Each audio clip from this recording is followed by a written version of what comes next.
So last year, Caterpillar, shares of Caterpillar absolutely surged. I mean, look at this. This is last year. It was just unstoppable, right?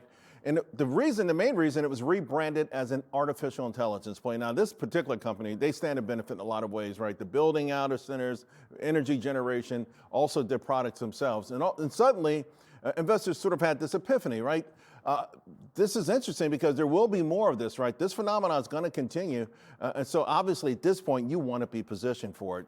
So let's do this. Let's bring in Defiance ETFs. Their CEO, CIO, Sylvia Jablonski.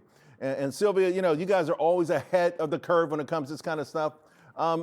Let's talk about some of the old, new AI stories here. Deere, we just had one guest who says he likes his United Health for the same reasons, and Honeywell, but starting with Deere, same sort of setup as Caterpillar?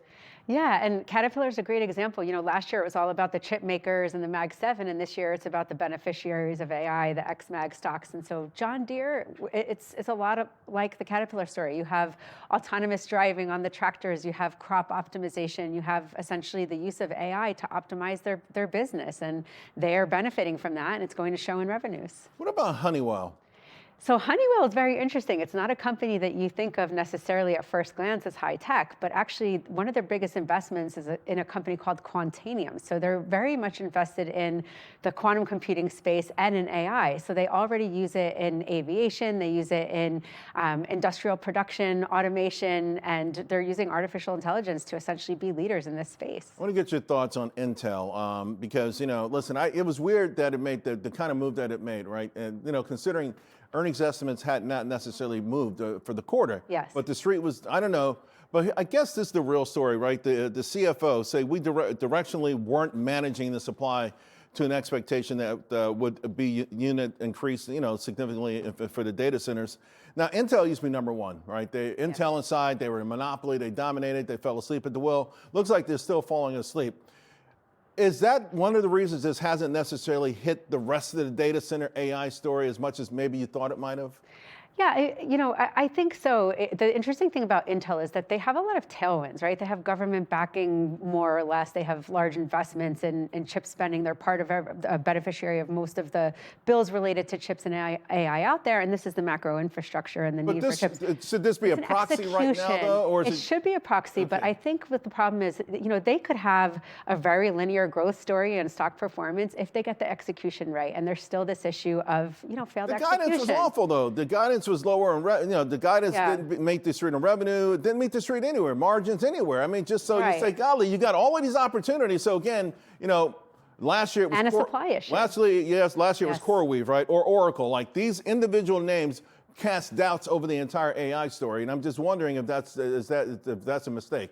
It is hard to say. It seems like a lot of the other AI companies and chip companies have done a better better job of perhaps execution on their business. So let's see what happens. You've always been ahead of the curve with your ETFs. You know, I applaud you with the way you've grown this company through some hard times, and now you've got a new one, Retail Kings. You got to tell us about it. First of all, what's the symbol?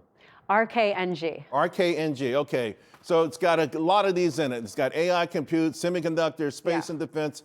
How's it distributed? Like, you know, like, talk to us about how this is, the whole thing. Yeah, sure. So the whole thing. So the whole thing now is that I think the world has changed and the puck is moving towards the fourth industrial revolution. You talk about this all the time. You and I talk about this, right? Everybody is going to look for innovation and where it hits across these different sectors. And so it's allocated to these different themes and sectors. And you're talking about the top space companies. You and I talked about that offline, like the ASTS, the financial platforms, not the banks, but the actual AI-driven platforms. Fintech names that dominated last year. They crushed the banks last year. Yes, you have the Oklos, EOS, and the energy and materials. You have AI software and healthcare, space and defense, semiconductor equipment, AI compute and data centers. So this is everything that is driving the future and where retail money is going. Right, and I was what going to ask you retail that. wants to monetize upon. So in an odd way, retail is driving this ETF. Absolutely. So it's powered by Futurum Equities, and they have a huge insight into the retail community, what they trade, the research that they're seeking,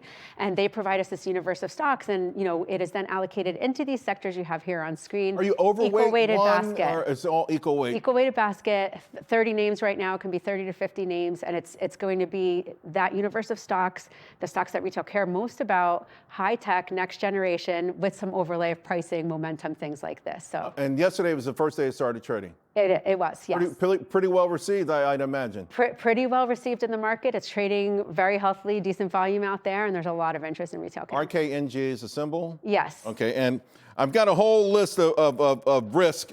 We won't read them off. A lot of this is boilerplate stuff, but Yeah, people it's a growth stock. It's a growth play. Go to Defiance ET. Go to your website and get more information, right? Absolutely, yes. Great stuff. Again, congratulations. Thank You are you. here.